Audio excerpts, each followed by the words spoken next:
Hello, everybody, and welcome to Fortress Comic News, episode 453. Wow. I am one of your hosts, Chris, alongside my co-host here, Mike. Hello. Mike, how we doing, man? The end of the year approaches. Getting closer. Is your Christmas tree up yet? No, next weekend. After mine's Thanksgiving is when I put it up. Which, Yeah. I was just talking to the missus about this. I'm curious, because this will be the first year with Ahsoka. So I haven't dealt with her in the Christmas tree. I got lucky with Greedo. He didn't give two shits about the Christmas tree. Right. So we'll see what her reaction is to it. If she's like my cat, well, I spray my cat if she touches the tree with water. With hydrochloric acid, no, with water. I love my cat. She's my fur baby. But and she kind of just lays there on the couch next to it and stares at it like depressingly because she's not allowed to touch it. But somehow, so like we have ornaments that are just like little stuffed things that you can kind of stick in the tree. No matter where I put those on the tree, I keep them like out of reach. I'll wake up in the mornings and they'll be like on the floor, just those ornaments. Like somehow she can climb in the tree, like Mission Impossible style, and like reaches out and like knocks those out of the tree, but nothing else. I don't know how she does it. I need to set up a camera in my living room. So I went to Walmart 2 weeks ago, I think, doing groceries and whatnot, and they already have all the Christmas stuff up, and so they've got the new ornaments for the year. Oh yeah, I was looking there. Okay, so tell me if you saw these two, because I bought one and I'm pretty sure I'm going back for the other one. I thought I might have texted you when I saw it. I don't know. Which one did you see? So the one I bought was they had Batman the animated series Batman. Oh, I didn't. No, that was not at my Walmart, dude. Oh, really? Oh, I'm sad now. Yeah, I'll send you a picture when we're done. But yeah, Okay. it's really cool. And I was like, I wasn't going to buy an ornament. I was just like, oh, let's go look at the ornaments. And Yeah. I always get sucked in. I bought one there. I'm waiting to see what you bought though before I tell I'm you. betting it's the next one that I'm going to go back for. Okay. So they had their Dungeons and Dragons one there, and it was a mimic. Oh yeah, I did see. I haven't seen that in my Walmart, but I did see it came out. You didn't buy that one? I didn't buy it. I regretted it immediately when I walked out the door. Yeah, I want that one. There's one I bought though that wasn't at my Walmart. It was a PS1 controller. Oh, I didn't see that one. I wonder. It's weird now. We're getting different ornaments in different areas. Yeah, dude. It was like it's like so nostalgic. I had to get. I have like a lot of the controllers and the consoles that Hallmark does every year. Yeah. Yeah. No, I didn't see that. They had a ton though. I might have I know. missed over. Maybe I There's missed so them too. many. Maybe they weren't stocked all the way yet. I'm gonna have to go back now that you just said that. But I think I'm going back tomorrow because I another thing I saw there that I was like, oh, and I hemmed and hawed about buying it, is for my mother, because my mother drinks Diet Coke like it's water, and she doesn't listen to this, so it'll still be a surprise. Yeah. But they had a shirt that was the old Diet Coke logo, and it just says "I love Diet Coke." Oh. And I'm like, I gotta get that for you know. Yeah, you got to do it. She's gonna roll her eyes at it, but she'll Yeah, wear it. she'll wear it. She'll wear it because I bought it. There was a, it's the seasonal episode, folks. So that's what we're talking about. But there's somebody at Hallmark that I've definitely talked about this on the show that does a '60s Batman ornament every year. I don't know who decides to do that, but this year is Batman with the Bat Shield from the '60s episode, and it's like him holding. I think it says Bat Shield on the shield. It's amazing, yeah. And Oh my god, that's amazing, dude! I know. So if anybody's a '60s Batman fan, Hallmark does one every year. Last year was Robin and Batman holding a rope, climbing up like the side of the tree. It's crazy. Yeah, somebody's a huge fan at Hallmark. I think they have a DC license because they do a bunch of cool ones. Right, but it's always a '60s Batman. And dude, I missed out. They used to do character ones, like Catwoman and Batgirl. Those go for a lot of money on eBay. So I'm sending you one in the chat that you need to look at. So for everybody out there, I might even put this in the show notes. It's so fucking awesome. Yeah. It's the Batman the Classic TV series to the Batcave ornament with light, sounds, and motions, and it's literally a square piece where the top is Bruce Wayne on the pole with like Yes. and then underneath it is Batman Robin on the pole with the Batcave. Yeah, dude, it's $75. It's crazy. It's $80, but it's fucking It's also awesome. huge. I've seen this at the store before, and it's huge. like you can see it on the picture. It's way bigger than that. See, we used to have a Hallmark store, but that left when I was a kid. Dude, this thing is amazing. Oh, there's the one of him scaling the tree. This must be new. Oh, man, I want this so bad. This is crazy. Yeah. Oh, yeah. Okay. Anyways, yeah. Sorry, everybody. We're looking at now. We're looking. But anyway, somebody at Hallmark loves '60s Batman, and they do a new ornament every year. It's amazing. Yeah, they do Star Wars ones every year too. Because when my grandparents on my mother's side were still around, they wouldn't really get me anything for Christmas outside of when we were younger. They got us stuff as we grew up, but they gave us an ornament every year. And they knew I loved Star Wars, so I have the most random, because they didn't know what the fuck Star Wars was. Yeah, right. I have the most random Star Wars ornaments in my collection that like Grandma and Grandpa bought me. That's awesome. Like just random characters. I think it's we get so many random Batmans every year. They did they always do a '60s Batman, but last year they had Michael Keaton 1989 Batman, so I grabbed that one. Yeah, they do weird shit every year. So kudos to them. I can't. I mean, my tree will just turn. My tree is basically like Batman and Harry Potter. So. And the one Lord of the Rings ornament I found last year at Walmart. That was it. So you don't see many Lord of the Rings. Did you get the One Ring ornament that they did? Yeah, did? that was the one. Yeah, that one was dope. Yeah, that was the one you told me about. It's just and it's like heavy too. It's like a couple pounds. It's legit. All right, I guess we'll talk about some stuff for TV. I saw this news earlier in the week. DC Studios pushing back the Lanterns HBO Max series until the end of the summer 2026, and it was supposed to release earlier in the year.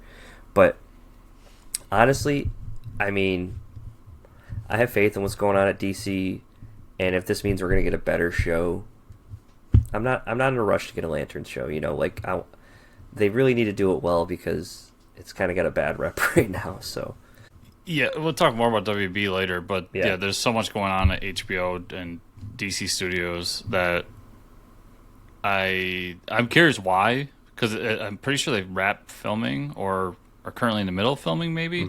But yeah, I'm in the same boat. As long as it's good, I don't really care when it comes out. Just take your time, make a good product. I'm excited for it, I'll say that. But it does... I kind of like that they're taking their time, though, because this is the difference between James Gunn's DC Studios and Zack Snyder's DC Studios, is we're not rushing to an ending. We're taking our time to tell the story properly. So, yeah, I agree. I think it's good shit. Movies. It's looking like the villain for James Gunn's Superman sequel will be Brainiac. What? Awesome. Dude, we've talked about the first one enough that I absolutely loved it. Yeah. I think Brainiac is going to be a crazy villain, and classic Superman villain that we've never seen in live action on the big screen. And if I remember correctly, when the news came out that they're doing the Man of Tomorrow movie and that it was going to be Luthor and Superman teaming up, I'm pretty sure the first villain out of your mouth was Brainiac. Yeah, it was Brainiac. That it had to be Brainiac. I mean, what else? What else? We need Lex Luthor's brains and Superman's bronze. That's how it has to be strong enough where you need to team up, but not too strong where why bring in Lex at all? Yeah. At the end of the day, Brainiac's one of those characters I think as comics fans we have loved for a long time and deserves a proper on-screen depiction. And I'm glad they're finally going that route instead of... Because it would have been easy to go the Kryptonian route or, whether it's Zod or whoever. Right. Or to find someone else that we've done a million times, where Brainiac's kind of been in the background in terms of, the regular fandom. And there's a lot of things you can do with the movie plot lines of, like, the message being altered by his parents, the misinformation, like, could have, Brainiac could have been helping out with that stuff, and, so you never know how they can tie it all together. Yeah, and there's a ton of things you can do with the different cultures that he's picked up along the way, the Bio City Kandor being the one we all know and pretty well. And the fact that it could possibly be more sci-fi space-driven, which... Yeah, with Lanterns, as we talked about, and what happened at the end of Peacemaker, and also what's going to happen in Supergirl, it seems like, it makes sense for us to go off Earth for a little while with this story. Which is cool. I'm ready to see that in the DC universe, man. Oh. Yeah, I'm so ready. Oh. So the our one of our favorite comic series, Redcoat, from Jeff Johns and Brian Hitch, has been optioned for a movie by Atlas Entertainment. Jeff Johns will also be co-writing the script for the film. So here we go. The what is it called? Ghost Machine. Ghost Machine is heading to the big screen. I think this was the plan all along, Chris. I don't know about you, but I mean, why not, right? It's a really good story. Yeah, you talk to any independent comic creator, it's really, that's kind of the goal. I mean, yes, comics are its own thing, and we love them and everything, and they can be successful in their own right without a movie or TV adaptation. But when you go to Image in particular, that's what you're looking for. You're looking for the big movie deal. And I think out of everything Ghost Machine's done, Redcoat makes the most sense, budget-wise. Yeah. Because, Geiger would take a budget just... how many times are you going to have to glow him? Right, glowing man. Yeah. Do the glowing man. How many, the sets that it would take, all that kind of stuff. And then Rook, which is this big epic sci-fi thing, would be a very expensive thing to do. Where Redcoat is more grounded. You could do it on a budget. Low budget, yeah. Just a dude who keeps coming back to life with a red coat on. Yeah. And if it's successful, you can go further with it and do more with it and, have this thing that can go ongoing for a while. Yeah, it'd be dope. I hope so. That'd be awesome. Yeah, and I think that first story arc is perfect for a movie, too. You set up the whole thing with Benjamin Franklin, how he gets his powers within the first 10 minutes, and then you go right into his relationship with Albert Einstein as a child, and that whole story that kind of gives you a view of what his universe is. And then, for the second, third, fourth movie, we can go back and tell a different story. Just shoot it like a National Treasure movie. It'll be fine. It'll be amazing. Yeah. Get Nick Cage to play. Oh, dude, get Simon Spurr's Nick Cage. Oh, sold. That's all we need. Nick Cage. Hell yeah, do it. Nick Cage for everything. Yep. This isn't. Well, I was going to talk about Nick Cage in a second, but I don't know if it was on the. No, I didn't see it on the comic news. Did you see this Superman #1 that was found in California? Oh, I forgot to put it in there. Yeah. So I was talking to some coworker who collects like Wonder Woman books. But yeah, if you folks haven't seen it, Superman #1 was found in this lady's this woman who passed away. I think her son's found it in her attic, and it's like a 9.0 grade. It is the highest graded comic, and I think it's going for like 9 million or something. It's the most highest comic of all time. And I think because like a lot of the Action comics aren't even that high of a grade, but like, damn, that was awesome to see like something preserved that well. That's from like, almost 100 years ago. Yeah, it's insane. I think it was 9.2 million was what it ended up being. Which is insane. Yeah. It's just crazy that something like that would go for that much money. And no, that's wild. I remember somebody actually in our area owned an Amazing Fantasy 14. Yeah. And brought it into the comic shops, to our local comic shop, and he was actually allowing people to like hold it. And so I have like a picture of me holding like a pristine. Oh yeah, with the collection. Yeah, 15. Yeah, it's first Spider-Man. 15. Yes. Yeah. Thanks for the correction. I remember that's like the closest I've come to a $1 million comic in my life was holding that book and being that collection at the comic shop was insane. Yeah. He still gets. I could send you pictures weekly, man. Like the collections that come through the door now are insane. That's so cool. Yeah. All right, so the Russo brothers and Colin Farrell are teaming up to bring the Bad Idea comic Ordained to film. The script was written by the John Wick writer Derek Kolstad, with Dinesh Shamdasani, Benjamin Simpson, and Derek Kolstad on board to produce. Pretty cool.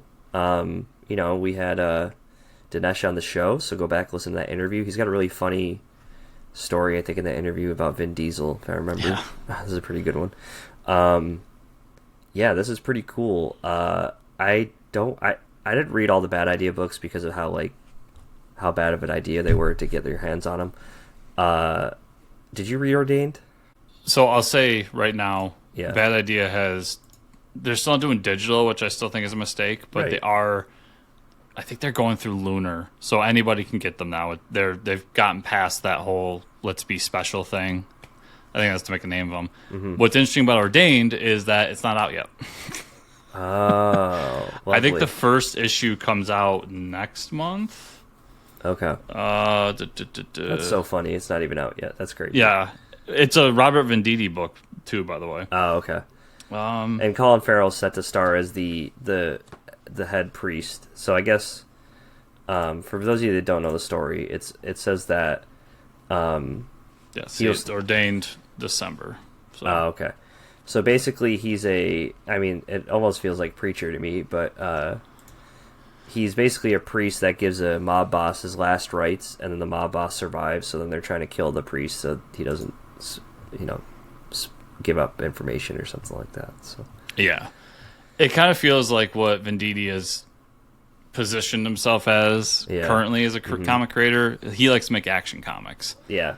We'll talk about one later that I'm reading. But his stuff is really just pull the action forward. And I guess he's made friends with this guy, Derek, because he actually co-writes Planet Death with, Derek Kolstad. He co-writes Planet Death with Venditti at Bad Idea. So they've got some relationship. And obviously Derek has bona fides being one of the guys who helped create John Wick and bring it to screen. So I could see, if this takes off, this could be a cool franchise with Colin Farrell as a priest that is on the run. He's just like John Wicking it up as a priest. I would pay money to see that.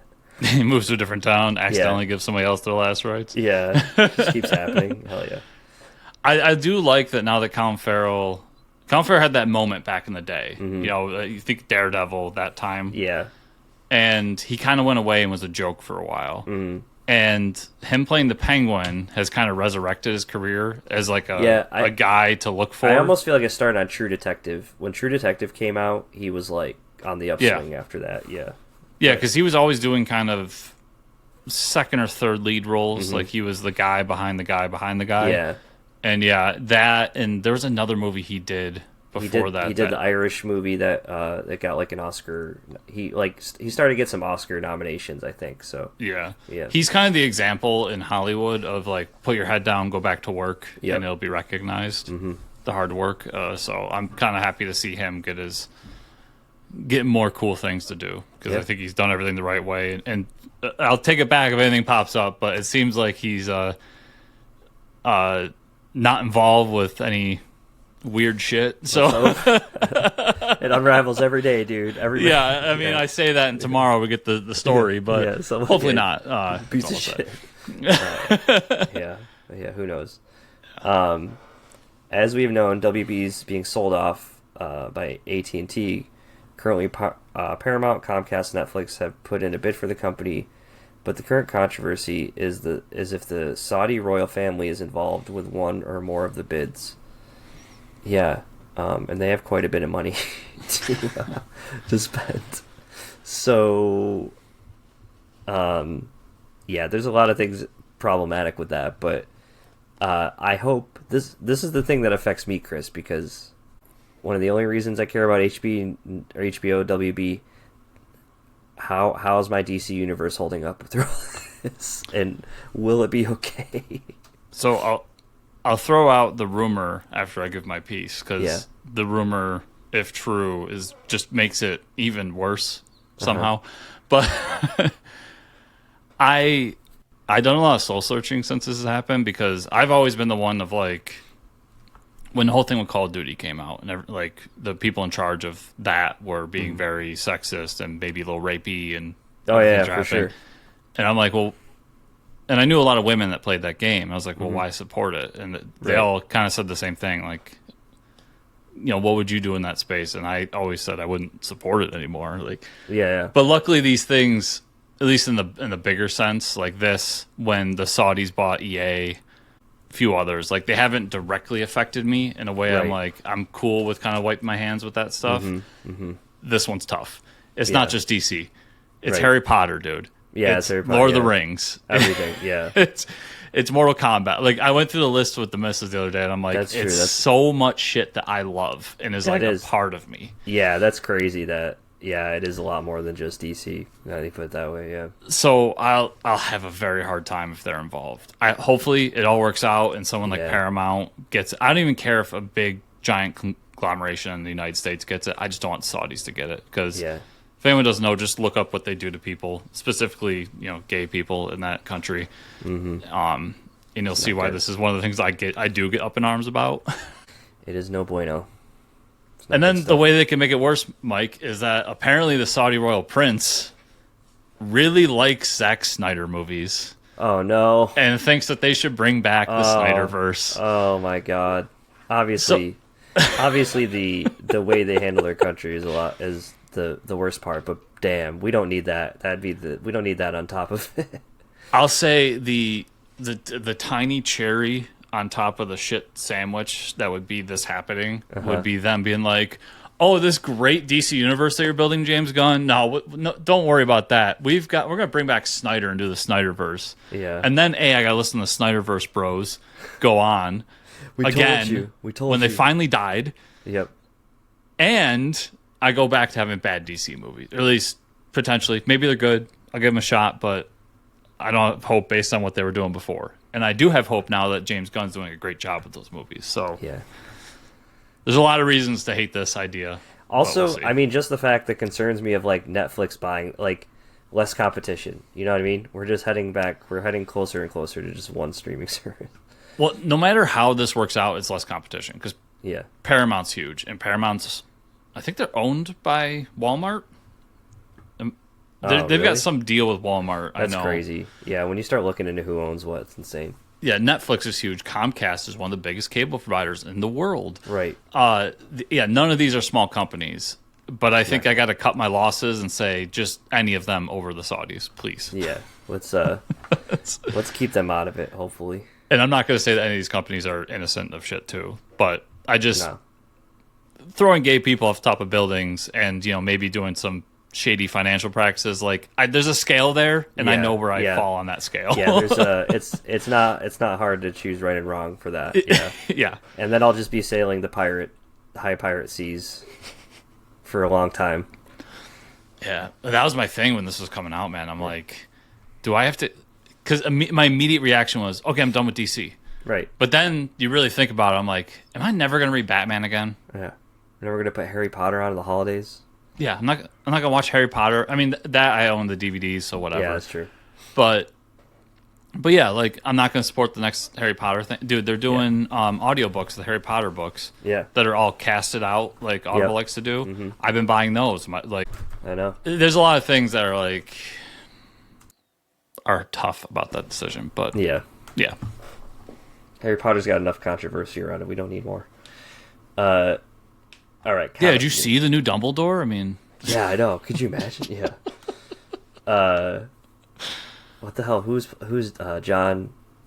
John Lithgow. John Lithgow. It's so crazy. And all I think of when I see his face is, did you ever watch that show, Third Rock from the Sun? Yes. Yeah.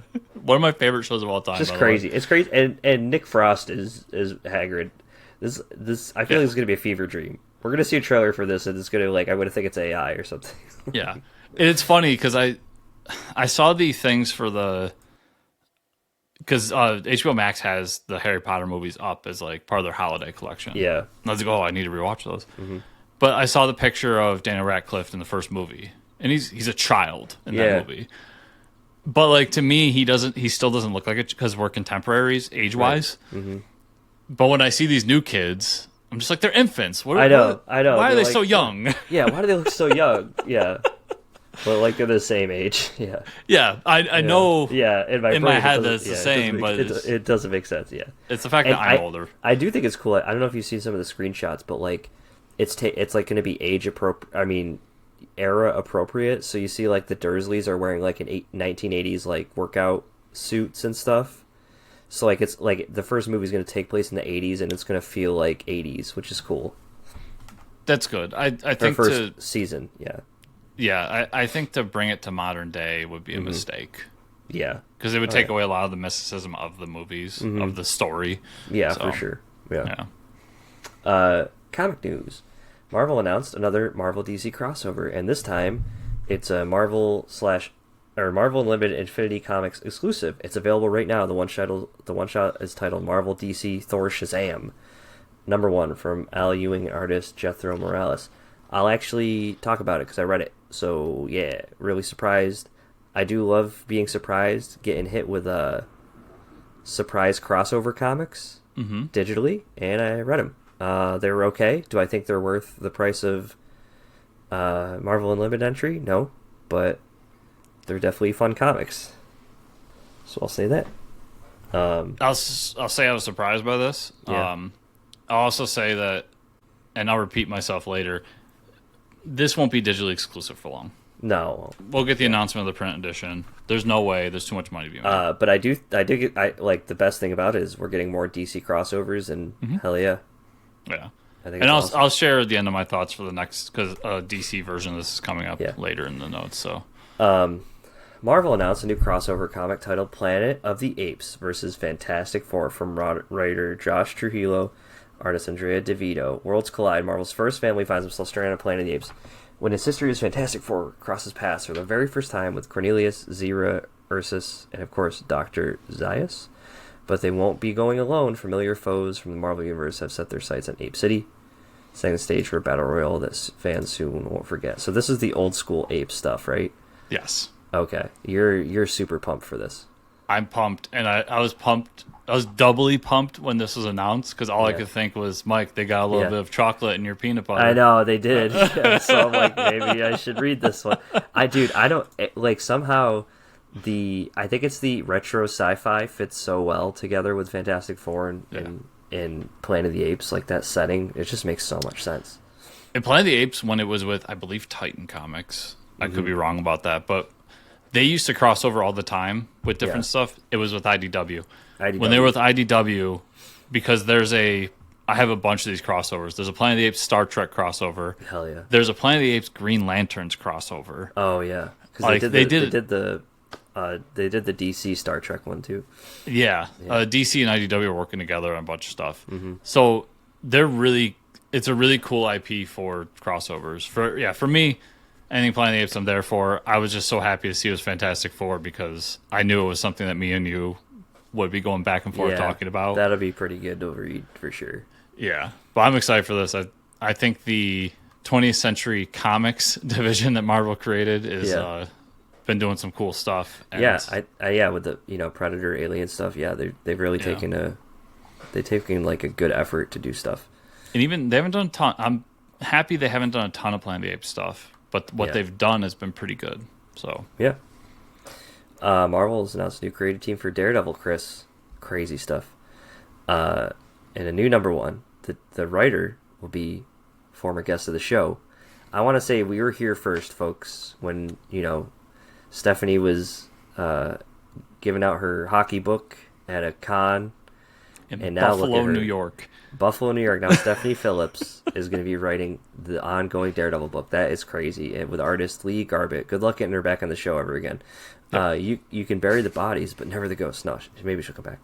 Hell's Kitchen is full of secrets, but no secret stays buried for too long.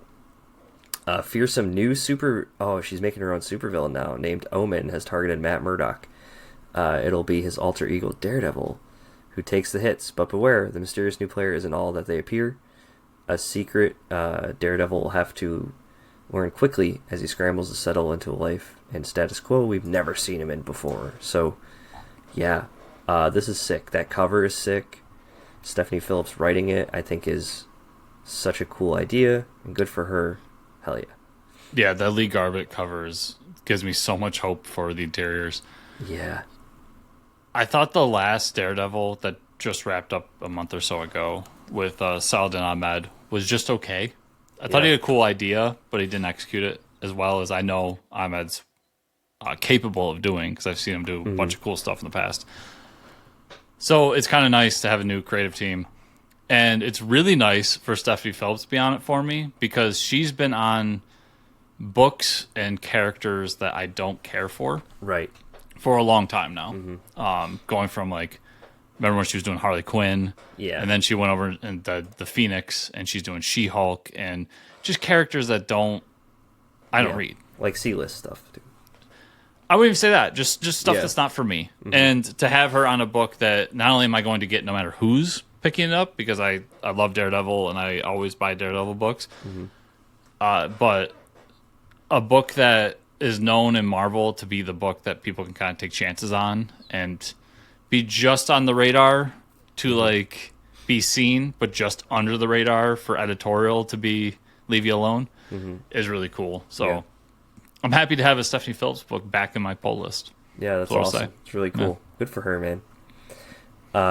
After many rumors in our conversation a few weeks ago, we know that Brian Michael Bendis is returning to Marvel, and what it'll start with. The prolific writer is set to write a backup story for the upcoming Avengers 800 issue with Mark Bagley. Bendis also said about his Marvel return, this is the first of some truly special Marvel projects that I'll be part of in the future. Stay tuned. Okay, so he's writing something in the Avengers 800 as a backup, Chris. It's cool, yeah. Anyone that knows Bendis first jumped on Avengers on issue 500. So it's kind of cool to see him back for another big anniversary issue. Yeah. It doesn't change a ton of what we were saying the other week when we were talking about this as a rumor, because I still don't know what he's going to do afterwards. Yeah, we still don't know what he's going into after, Yeah. But it's cool to see him back, and I'll be interested to see what he does for that story. 14-page backup story. And Marvel's making a big enough deal of it that, and based on his quote as well, you know that he's not just coming for this and leaving. Like, there's something going on that he's going to be a part of. Yeah, he's sticking around for something. I am actually curious because we've had Cody Ziegler on Miles for a while. I'm starting to wonder maybe if Bendis wants to come back and do some Miles Morales. Yeah. Since he was one of the co-creators, so. Yep. That'd be cool. So from the DC side of what we announced earlier, we got a new DC Marvel crossover coming to their DC Unlimited DC Go line titled DC Marvel Flash Fantastic Four from writer Jeremy Adams, artist Adrian Gutierrez. Title's also available right now, and I also read that one this week. I liked it better than the other one because I think I like Flash and... Well, not just because it's DC, but I do like the Flash. Fantastic Four is my favorite Marvel property. I'll say those characters are more your... Yeah, and the Flash together. It was a lot of fun. It was, and I'll talk a little bit about it later, but he kind of tears through the Speed Force, and Gorilla Grodd is there, and that's the big fight. Is like the Fantastic Four. They end up going through time and stuff, and it's a lot of fun. I think both issues are a lot of fun, and it's a good time to like jump in and try out the unlimited subscriptions because it's the cheapest way to get a bunch of comics. Yeah, and I've been looking to cut down my pull list and possibly moving towards just those unlimited subscriptions for a while. And I think this is Marvel and DC seeing where things are going. And having they both have their exclusive stuff on their apps. Yeah.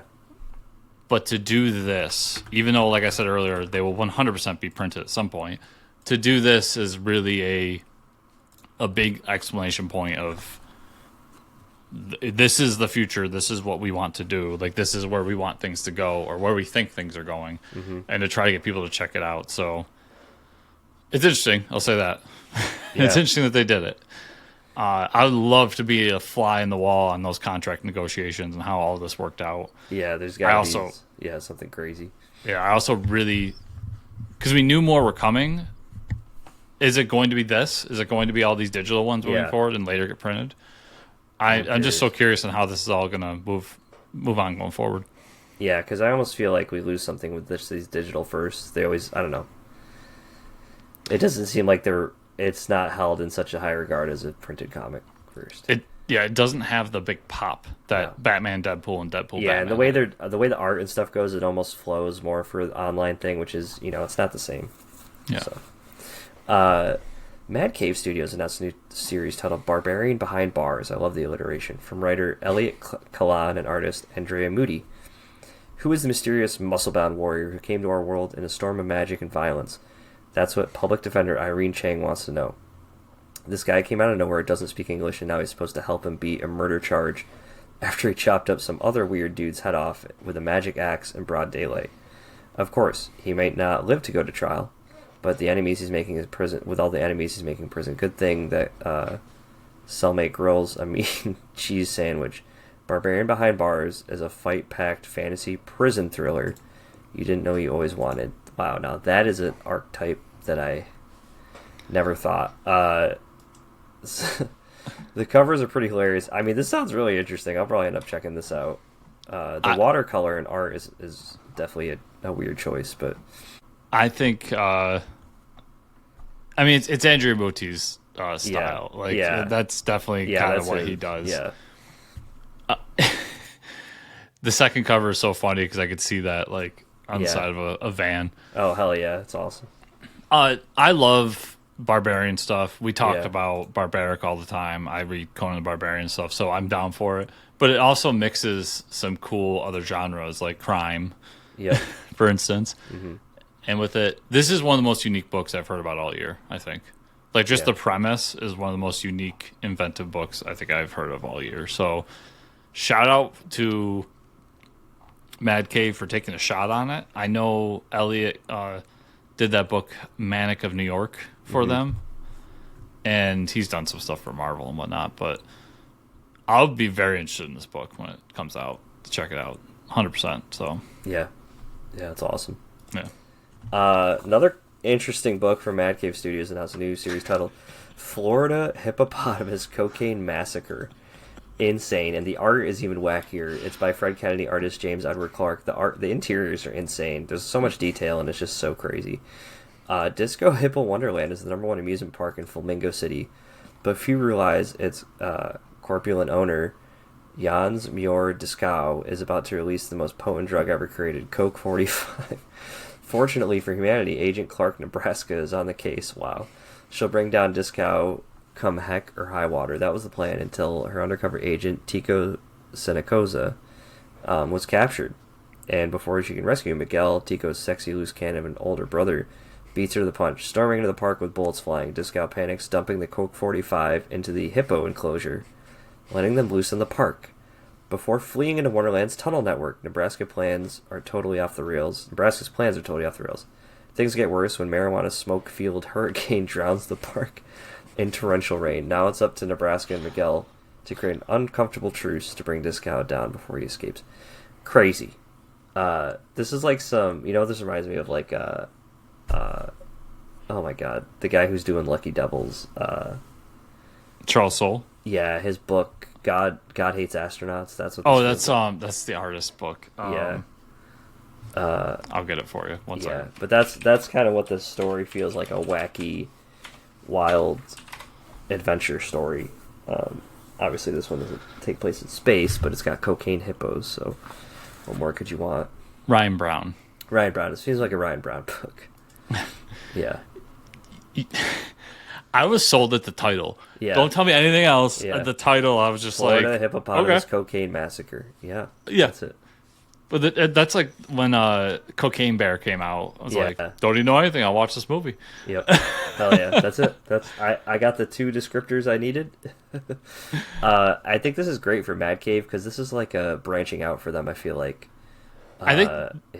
These 2 announcements together especially are good for Mad Cave because I think they kind of were getting safe there for a while. They were still putting out really good stuff, don't get me wrong. I'm still loving a lot of stuff they're doing. But they were getting a little safe with the stuff they were doing, and these are such Hail Mary throws that you could have done one of these and it would have been such a cool twist on your catalog. But to do both, and specifically the Florida Hippopotamus Cocaine Massacre that's crazy. Is insane. I'll be interested to check this out. I won't say it's like a must get right away because it could easily go off the rails. It sounds like a lot of fun. Yeah, it sounds like a blast. This next book's kind of cool from Image Comics, and that's a new series titled Diorc, from writer artist Brett Bean. Armed with nothing but a wisecracking enchanted shield and a crippling need for friendship, a lonely orphan stumbles headfirst in the Sundrain's never-ending war. Light versus dark elves versus orcs, wizards versus common sense, dragon versus literally everyone. In caught dead center, Diorc, half dwarf, half orc. And wholly inconvenient to doomsday prophecy, Diorc fated to end the world. Soon, every human, elf, goblin, dwarf, Snargletooth, Necroid, Ice Giant, Trauma Llama, and at least other unpronounceable magical creatures will know his name, unfortunately, so will his enemies. It seems like a fun fantasy book. and really crazy art. I know this guy, Brett Bean, has worked in I Hate Fairyland, Dungeon Crawler Carl, which is really popular right now. This book looks fantastic. The interior art is really good. So, are there Dungeon Crawler Carl comics? So there's a Kickstarter right now for some graphic novels. I've never read it. I don't know if this guy did the novels. I've heard such good things about Dungeon Crawler Carl, and I think they're only novels right now, but they are coming out with some graphic novels. Yeah, because I'm really interested in the novels. I want to check those out. Yeah. But I'll just say, Brett Bean's been doing a lot of the recent I Hate Fairyland stuff. Mm-hmm. And you can tell by that cover, like, that's very the same style. For sure. So I'm down for this just because it sounds like a cool premise. But you add in that art with it, you can tell it's going to have, like, a humor vibe to it as well. Yeah. I'll be checking this one out 100%. Hell yeah. Looks awesome. All right, let's talk about what we read this week. Let's do it. I'll talk about what I haven't read yet. Absolute Batman 14, because it's been delayed. Yeah. For some stupid reason. I didn't actually look into the reason, I just saw that it was delayed. I'll say real quick, I caught up on a bunch of stuff. A lot of stuff you talked about last time. Yeah, you want to So do yours I'm not first? going to jump into those, but... Okay. So even the stuff I got, which I read comics this week, everybody. Yeah. I read even more. I'm just going to put it down on record. Hell yeah. We know you're reading comics when you can. So am I. It's tough. I still haven't read any more Six Gun. Like, I read a bunch of volumes of... This is because Six Gun isn't at my library, so I don't have any more. I will say, Superman, the Kryptonite Spectrum #4. This was a crazy issue. Are you caught up on this one? No. Okay. So this is the episode, or this is the issue where we go into the fifth dimension, and then they create... So basically, Superman's caught in the fifth dimension with Mixaplex. Dr. Fate gets involved to help Batman and Lois Lane, like, while Superman is in a trance. So Batman is like, I need to go in there and help him make his own fifth dimension imp to get him out. And Batman's like, I already have one, so he jumps in with Batmite. And then, so they create a brand new character, Chris, in the DC universe. Superman creates his own imp, and it's called Kal-Elf. And it's so good. And then... At the end of the book, it's an amazing story, and at the end of the book, he's like, maybe you'll see me in continuity somewhere. Like, hey, use my character now, because, like, he's never had his own fifth-dimensional imp. So It's pretty awesome. I think it's a great idea. So it was a fantastic issue. And then, Lex Luthor on the Real World is getting ready to kill Superman, but the fifth dimension stuff was so much fun. A bunch of stuff I haven't gotten to yet, but New Gods #12, this is like a definitive ending for a trade, like Volume 2, if anybody cares, but... I think it's an awesome ending. It says they're going to return maybe after a while. I don't know how soon they're going to do another issue. Scott Free saves the child from this black hole that he was thrown into and, like, meeting with Darkseid. They let Scott Free become the new High Father of the New Gods, which is a pretty big deal. And Orion meets with Metron at the end of the book, and Metron's like, yeah... Orion's like, yeah, I feel that Darkseid's still around, and Metron's like, yeah, are you ready to go and stop him? And he, like, walks through a portal with Metron, so he's, like, gonna go fight Darkseid somewhere with that, which sounds awesome. Like, I want to read that book, so... Yeah. And I was like, when I read that, I was like, oh, we need to get more New Gods. And they're like, okay, New Gods will return. I was like, oh, thank God. Yeah, Ram V, just, dude, he's killing it. That, like, higher level thinking DC stuff, like, Swamp Thing, New Gods, not higher level thinking, just a lot of, like, I don't know, continuity built in there that I think people just feel weird touching sometimes or trying to write about. It was a great book. Well, maybe in the future when I get DC Infinite, I'll check it out. Dude, it's so good. Batman Deadpool #1. I wrote this down, hands down, issue of the year, folks. Grant Morrison gets in a book. And now I know why he came back to write this. I don't know, after reading it. I was like, yeah, they literally let Grant Morrison do whatever the fuck he wanted in a DC book, which is crazy. I mean, he puts himself in the book. Yeah, he's the villain. He's the villain. I don't remember this ever Grant Morrison did this in what, Happy? He had himself on the cover, I think. He's done this before in something, but you just let Grant Morrison go on an acid-induced coma and write a book about that. It was, and that's what I mean. He didn't pull any punches. I thought he knocked it out of the park with the world blending. Batman going in the Lazarus Pit to become Dark Claw, like all. Grant Morrison was the villain. He was rewriting the story with Grey Owl. Grey Owl's a Marvel villain. Mm-hmm. There was a really cool ending that was totally Morrison about like the galactic typewriter or some shit. And then there was a bunch of side stories. I would say Doctor Strange and Constantine was probably the best out of them. I like the fight. There was a fight in the background between Swamp Thing and Ghost Rider. That was pretty epic. But the other ones I really didn't care for. So I think this is hands down better than the Marvel version. Yeah. And no offense to Zeb Wells, but this is the difference between Zeb Wells and Grant Morrison. Like, that's the difference here. Yeah, I mean, yeah. I think of the backup stories, I liked the Constantine Doctor Strange one. I didn't mind the Nightwing Wolverine that wasn't one. bad. I didn't hate it. It wasn't. I was like, here we go, Nightwing story, but it wasn't bad. The Harley Hulk one I liked more than I thought, but I didn't really care for it. No, yeah. And then we won't talk about Static Shock.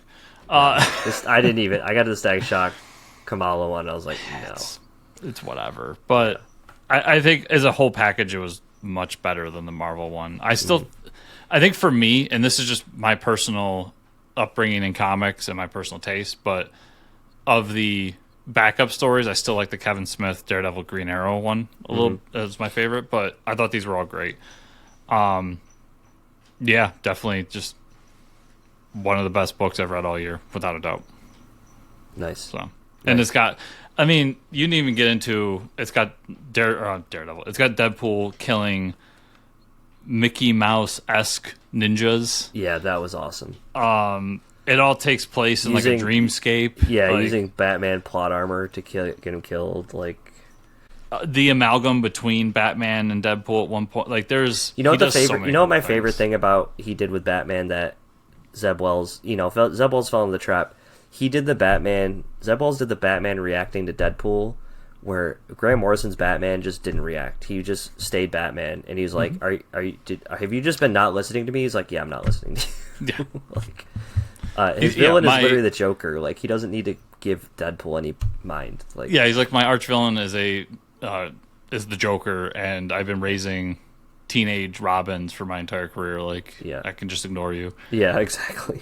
I think he also did a good job of not making Deadpool, like making Deadpool annoying to Batman in the story, but not to me, the reader. Mm-hmm. As somebody who hates that character. Yeah, right. He did a great job. So yeah, all around it's great. And then I'll say this too, Dan Mora, best thing he's drawn all year. God. The art went so hard. Yeah. It's unreal. This dude keeps doing this stuff. Yeah. Like, so many cool little Easter eggs too. If you flip through the issue, so many cool stuff. Yeah, I love that book so much. So here's the two digitals I talked about earlier: The Flash and Fantastic Four #1. That's the one by Jeremy Adams. It was a fun story about Grodd taking over. They end up in the 25th century with the Reverse Flash like chasing after him, and they have to get back to their time. So that was a really cool story. Thor and Shazam #1 is a fun issue. Thor can't transform, so Shazam has to give him his lightning power. And then they end up fighting. This story is really cool. Now I remember what it is. Mr. Mind gets like super jacked because Mr. Mind's the little worm that goes in everybody's brain. He gets filled. He how Shazam pulls like all of the things from the gods. Well, Mr. Mind pulls all the evil from DC gods and demons. So like Etrigan and all these different villains, and that's and it lists all the shit that he has. And then Shazam gets a hold of the Thor's hammer and fights him. It is pretty awesome. So they both are really cool. I know Black Adam gets his powers from a different set of gods. Yeah. That is the coolest idea I've heard for a Shazam villain. It doesn't have to be Mr. Mind. You could, but DC steal that and do something with it. I want to see a whole book about that because that was sick. Yeah. Can you imagine a Shazam villain that gets all of his power transforms because of the gods of Apocalypse or something like that? Yeah, that's all they have to do. It's amazing. So that's all I got to this week. But those little things were really fun. Okay. So I also got to Rook Exodus #8. Oh hell yeah, great book. Did you talk about this last time? Is this the first issue of them coming back? No, this is the second. Oh no, I haven't read that one yet. No. Okay, yeah. So they go down into the tunnel to help bloodhound to see if they can find him. Mm-hmm. And basically, they're setting up the big fight, but they're setting up the big fight both underground and above ground, with the animals having to stay above ground and bloodhound's dogs kind of circling them. And we get a new warden who seems to be Japanese. Okay. And they're definitely going to be a big thing between them and the spiders in the next issue. But really cool. This has become, after these last 2 issues, this has become my favorite Ghost Machine book. I'm there with you. It's so good. The world building's amazing. Yeah, and just the character design, everything is unreal. So let's save that one for last. Planet Death, #2. Hell yeah. It's straight action, man. Like, it's literally, this guy gets trapped on the planet. All these people are sent there with the promise that if they destroy the big machine that the aliens have, they'll get to go home. And it's this guy, he lands, he loses all of his shit, so he's slowly got to collect it all as he's going. And he goes to get a gun at one point, and the guy is still half alive, but like half his face is melted off. So he's trying to help him as he's slowly dying. And then he goes and fights a bunch of people, and it ends with this cool cliffhanger where he's like, oh, there's other humans, I'll go save them, and then they can help me. And of course, they don't want to help him, so they're going to go against him after he handed them all a bunch of weapons that he found. Of course. So, cool action book. This is the one that Venditti is doing with Kolstad, the guy who's the co-writer of John Wick. So nice. So this is older, but I thought it was worth just putting on the record. Imperial #4. So this finally ended. Basically, it's Hickman putting all the pieces on the board in the cosmic universe. I feel like at some point here in the next couple months, we're going to get an announcement that Hickman's doing it on Humans book, because they show the Black Panther book that's coming out, Stephanie Phillips' She-Hulk book that's coming out, that there's going to be an Imperial Guardians book and the Nova book. And it really sets all these people up to have a new motivation to move forward in this new galactic empire and blah, blah, blah. But it also sets up the Inhumans to return and be a part of the galactic empire. I thought as a series it was okay, but it sets up a lot of cool story arcs for the future, so we'll see where that goes. Cool. Just waiting to hear what Hickman's going to do coming out of it. Because I did hear an interview with Stephanie Phillips recently where she was talking about how even her book is like, it's not plotted by Hickman, but he kind of set up all these books and gave them the people to do. Oh, okay. So he's definitely masterminding something in the cosmic universe. That's why I feel like he's going to be on a book somewhere out there. Yeah, he's got to be. Another kind of older book, but I really liked it. So Red Book, #1, if you remember us talking about this a while back. It's literally, as they said, if you liked Blue Book, it's that, but it's all like communist Russia, communist China stories. So it's fun for me because it's the alien stories that I haven't heard before. And they even talk about in the book how a lot of them were held behind lines because during the Cold War, the Russians didn't want these stories to get out to the U.S. because they didn't want, if they were real, they didn't want the U.S. government to know that they had this technology or that they might have this technology. They want to kind of, it in the shadows. So, cool book for people like alien stuff. Cool. And Michael Avon Oeming doing the art in that. So. Oh, hell yeah. 1776. Let's go. So, my one quick gripe about it is there was this moment in the book where Bruce Banner... So, okay, I'll give the plot real quick. Benjamin Franklin finds a sorceress back in 1778 and finds a way to get his astral projection to Doctor Strange in the present. What the fuck? And he needs help in the past to save the United States. Like, something has happened and the British are going to win the Revolutionary War. And he's living in that post moment. Okay. So Doctor Strange gets all of the Avengers together and says, we got to go back in time to save the United States. Of course, Captain America's gung-ho and everything. And they go back and they're going to help out, starting with, what was the battle that they were going to? September 16th, 1777, which is the Battle of Saratoga in New York, if you remember your history book at all. And they're all in like that time period's garb, so they end up getting caught as spies. And there's a whole plan in place, but that was kind of like the ending. They're caught as spies. So there's this moment in the book where Bruce Banner, they spend 2-3 pages on this, where Bruce Banner's like, would it really be a big deal if the British won? I'm just like, okay, I get the time we're in and the conversations we're having, but like, did we need that moment? Yeah. Yeah, come on. Whether you're right or wrong, did I need that moment? Yeah. And then they had to like up the ante to be like, no, but Morgan Le Fay's back there and she's got bad ideas for what will happen, and that's why we have to go back. No, it's enough that the United States doesn't exist. Yeah, right. Like, what the hell? It was.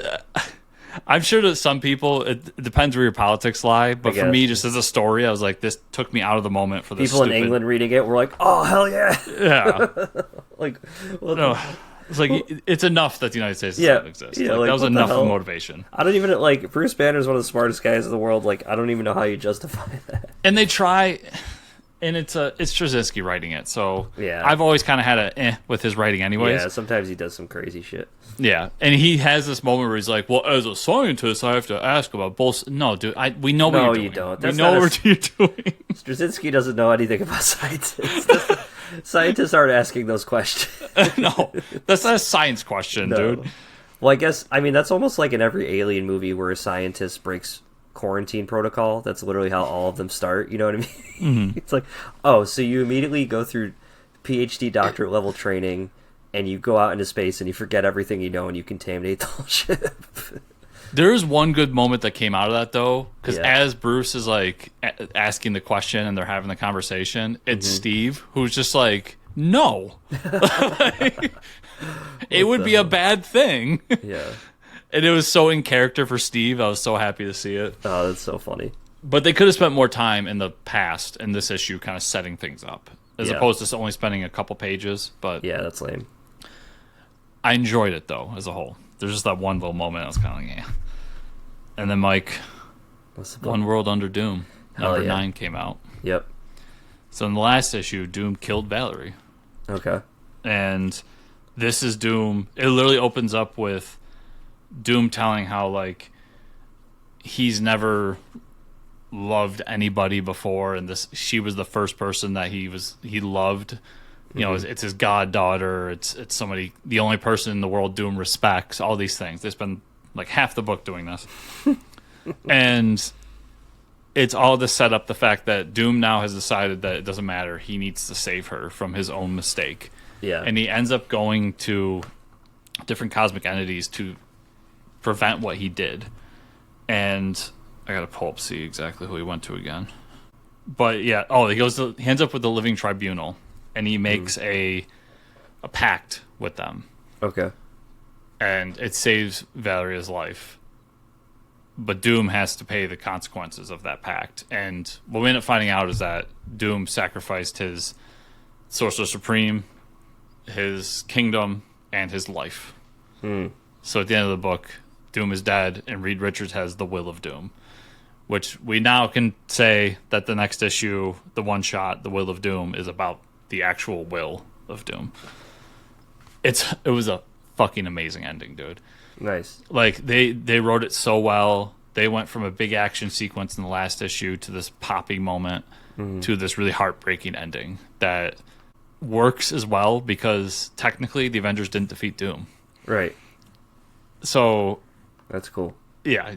And you can tell at some point that Doom's going to come back and they're going to kind of pick up this story again and maybe amp it up because he will see the flaw in his plan or whatever. Cool. Yeah, I think as a event, it's alongside some of the DC ones that we've had recently. Like, it's really good. Yeah, I got to read it all together because I dropped off after the first few issues. Yeah, I think it started off kind of... It had moments in the beginning that, like, got me going, but as it went along, especially in the second half, it really picked up to be something special, so... Cool. I'm interested to see where they go with it and how it's going to lead into like Armageddon and different things in Marvel. But yeah, that's awesome. Mike, that was everything I read this week. Where can people find you on the internet? You can find me at Fortress Ricker on X/Twitter. Where can they find you and or the show?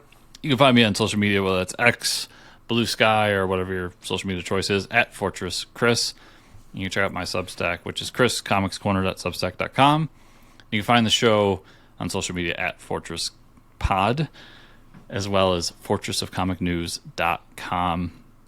If you want a sports show, best ways to do it, the best way to do it is 5-star reviews in the podcatcher, specifically on Spotify, where you can also comment there. I found out there's a whole social media thing on Spotify. Oh, yeah, that's cool. That I'm an old man and I don't do. So. Yeah, I didn't know that either. Wow. Yeah, so go ahead and do that as well, and I'll try to check it out and answer you on there. Yeah. And then you can go over to our YouTube channel, which is youtube.com/@FortressComics. Subscribe there, check out the videos if you're not already, and do all the fun stuff there. And then there's also patreon.com/FortressComics for more. Hell yeah. Thank you all so much for watching and or listening this week. And I will see you all here next week. Happy Thanksgiving. Happy Thanksgiving.